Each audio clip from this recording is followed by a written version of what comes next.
मध्य प्रदेश माध्यमिक शिक्षा मंडल द्वारा 10वीं और 12वीं का रिजल्ट घोषित कर दिया गया है। मध्य प्रदेश के स्कूल शिक्षा मंत्री इंदर सिंह परमार जी हमारे साथ मौजूद हैं। सर, इस रिजल्ट को आप किस नज़र से देखते हैं कि 12th का रिजल्ट बरसों बाद हमने पिछड़ते देखा है और 10th का रिजल्ट सुधरा है और काफ़ी सुधरा है। देखिए, मैं 12th के रिजल्ट की पहले बात करता हूँ जी। 12th का रिजल्ट हम सब लोगों को लग ही रहा था कि शायद डाउन होगा।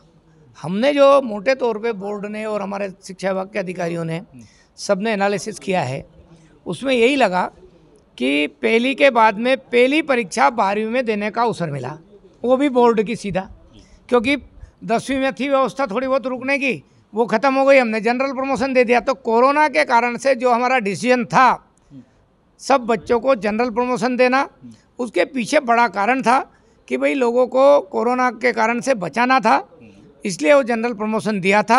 मुझे लगता है कि वो जनरल प्रमोशन वाले बच्चे जो इस साल 12वीं में आए हैं, पहली बार परीक्षा में सम्मिलित हुए हैं, इसलिए वो परीक्षा को उस प्रकार से देख नहीं सके और उनके लिए एक दबाव भी कारण रहा होगा, इस कारण से थोड़ा माइनस हुआ है। लेकिन 10वीं का रिजल्ट हमने निश्चित रूप से उसमें छलांग लगाई है और अब जब हमने 5वीं और 8वीं बोर्ड परीक्षा कर दी है, आने वाले समय में आप देखेंगे कि 10वीं का रिजल्ट और अच्छा आएगा, 12वीं का रिजल्ट और अच्छा आएगा। 5वीं और 8वीं बोर्ड पैटर्न पर परीक्षा लेना ये गुणवत्तापूर्ण शिक्षा देने के लिए महत्वपूर्ण था, जो मध्य प्रदेश के स्कूल शिक्षा विभाग ने निर्णय किया। मध्य प्रदेश के मुख्यमंत्री शिवराज सिंह जी चौहान ने उस निर्णय के पीछे खड़े होकर के हमको आगे बढ़ने का संदेश दिया। उसके कारण से आज हम ये डंके की चोट पे कह रहे हैं कि आने वाले 1 और 2 साल का रिजल्ट आप देखोगे तो बहुत अच्छा होगा। सबसे पहले हम बात करेंगे असफल विद्यार्थियों की, जो खास तौर पर काफ़ी निराश होंगे, उनको आप क्या संदेश देना चाहेंगे, कैसे वो अपनी असफलता को दूर कर सकते हैं? देखिए, मैं जो मानता हूँ ये अंकों का जो खेल है ये जीवन का निर्धारण नहीं करता है, इसलिए ऐसे बेटे बेटियाँ जो किसी कारण से कम अंक लाए हैं, ये उनके जीवन का निर्धारण नहीं है, ये ज़िंदगी नहीं है। उनको हंसते मुस्कुराते हुए उत्साह के साथ में फिर से संकल्प लेना चाहिए और रुक जाना नहीं। योजना में यदि वो सम्मिलित होकर के अपना रिजल्ट सुधारना चाहते तो उसमें बैठे और उनका परिणाम मुझे विश्वास है कि सब बच्चों सफल जो बच्चे उनके जैसा होगा और वो नए संकल्प के साथ में अपने लक्ष्य को हासिल कर सकेंगे। इसलिए किसी बेटे बेटी को निराश हताश होने की ज़रूरत नहीं है। तो टॉपर होते हैं उनको भी प्रोत्साहित मध्य प्रदेश सरकार करती है, क्या क्या योजना है? देखिए, जिनको कम अंक आए हैं उनके लिए हम फिर से अवसर दे रहे हैं ताकि बच्चों को अवसर मिल जाए और काफ़ी बच्चे उस परीक्षा में पास हो जाते हैं। लेकिन जो टॉपर होते हैं वो बच्चे और विविध क्षेत्र में आगे बढ़े, मध्य प्रदेश से बाहर भी जाए, अंतर्राष्ट्रीय स्तर पर जाए। इसलिए हम मध्य प्रदेश के मुख्यमंत्री शिवराज सिंह जी चौहान ने पहले हमारे यहाँ लैपटॉप की व्यवस्था की थी। बड़ी संख्या में हम लैपटॉप की राशि बच्चों को खाते में, बेटियों के बेटों के खाते में डालते हैं। लेकिन इस साल उन्होंने ऐसी बेटियाँ जो 12th में हाईएस्ट नंबर लाएगी उनको उस विद्यालय के मान से हम उनको स्कूटी देंगे। लेकिन मुख्यमंत्री जी ने अभी उदारतापूर्वक बेटों को भी उसमें सम्मिलित करने का निर्देश दिया है। हम उस पर काम कर रहे हैं, जल्दी उन बेटे बेटियों को स्कूटी देने का काम करेंगे। इन परीक्षाओं में, बोर्ड परीक्षाओं में, 10वीं और 12वीं परीक्षाओं में पेपर आउट जैसे भी गंभीर मामले सामने आए थे। आपका भी बयान सामने आया है कि पूर्व शिक्षा मंत्रियों के घर या बोर्ड से पहले पेपर आउट होते थे, इस बार ऐसा नहीं हुआ, गिरोह शामिल हैं। किस तरह का ये पूरा मामला सामने देखने को मिला, पहले क्या होता था? देखिए, जब शुरू के दिन रात में कोई पेपर के नाम से वायरल किया, उसके साथ एक हमने खरीदा है, उसकी रसीद भी बाकायदा, पहली बार आपने देखा होगा कि अवैध धंधों में भी पैसा लेने देने के लिए रसीद दी जाती होगी, ऐसा वो जानबूझ करके करने की कोशिश की। पूरे मध्य प्रदेश में भ्रम फैलाने की कोशिश की गई थी और लोग ये चाहते थे कि अच्छी व्यवस्था, अच्छा परीक्षा चल रही है, उसमें किसी ने किसी प्रकार से कलंक लगा दें।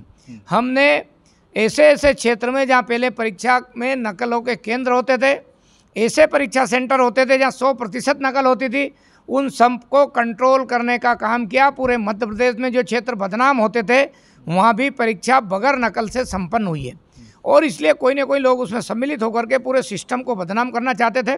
इसलिए जो रात में उनने वायरल किए वो सब झूठे पाए गए।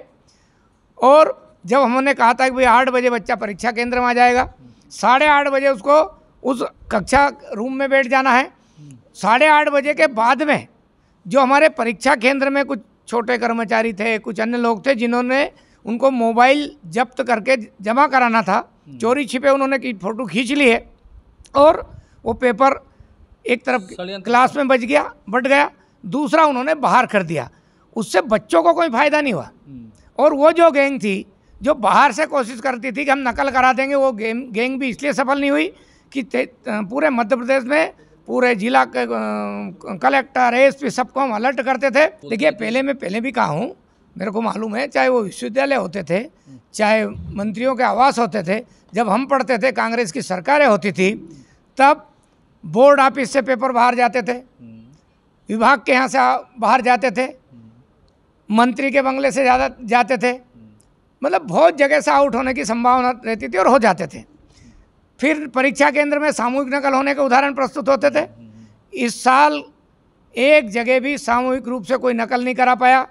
शिक्षा मंत्री के घर में से कहीं पेपर आउट नहीं हुए, बोर्ड से पेपर आउट नहीं हुए, हमारे शिक्षा विभाग में जो विभिन्न जो पूरा सेटअप है अधिकारियों का, वहाँ से कहीं से वो लीकेज नहीं हुआ, पुलिस चौकियों से नहीं हुआ, थानों से नहीं हुआ।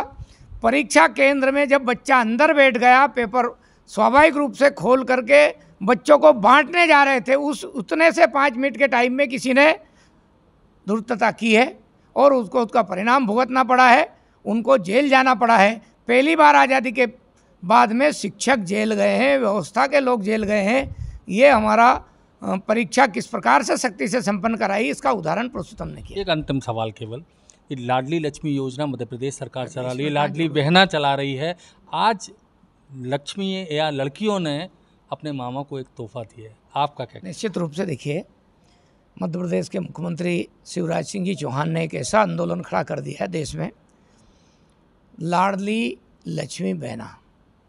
वो योजना इतनी कारगर सिद्ध हुई है कि लगभग 45 लाख बेटियां उसमें आज है और उनका पढ़ाई का खर्चा, फिर शादी होगी तो शादी के समय भी 1 लाख रुपए का ससुराल में जाएगी तो चेक लेकर जाएगी।